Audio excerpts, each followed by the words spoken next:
पुण्यामध्ये राहुल गांधींच्या छात्रों की गुंज कार्यक्रमामध्ये विद्यार्थिनींनी राहुल गांधींसोबत संवाद साधला। तेजस्विनी आणि प्रज्ञा गावंडे या मुलींनी मिळालेली वागणूक आणि असलेल्या समस्या राहुल गांधींसमोर मांडल्यात। आज राहुल गांधी यांची छात्रों की गुंज ही पुण्यामध्ये होती आणि त्या ठिकाणी जेनझी आणि त्यातल्या त्यात महिला आणि मुलींबरोबर राहुल गांधी यांनी संवाद साधला।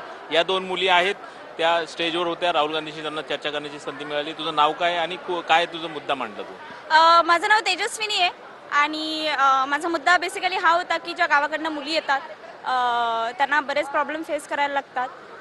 मुलींना म्हणजे फायनान्शियली बरेच प्रॉब्लेम फेस करायला लागतात। तुम्ही अनुभवाबद्दल मला विचारले की तुझा अनुभव कसा होता, तर बॅक स्टेज आम्ही खूप घाबरलेलो किंवा नर्वस होतो की इतकं मोठं जे व्यक्तिमत्व आहे त्याच्यासमोर आम्हाला आमचे प्रॉब्लेम्स बोलता येणार का, किंवा आम्ही तिथं डगमगून जाऊ का। तर तसं नाही झालं। आम्ही स्टेजवर जेव्हा गेलो आणि त्यांनी इतक्या कम्फर्टेबल वेनी आम्ही सुद्धा कम्फर्टेबल झालो होतो की मला असं एका मिनिटासाठी वाटलं नाही की ते खूप मोठे व्यक्तिमत्व आहे। ॲज अ स्टुडंट ते आमचे प्रॉब्लेम्स ऐकतायत असंच मला तिथं फील झालं आणि दॅट्स इट।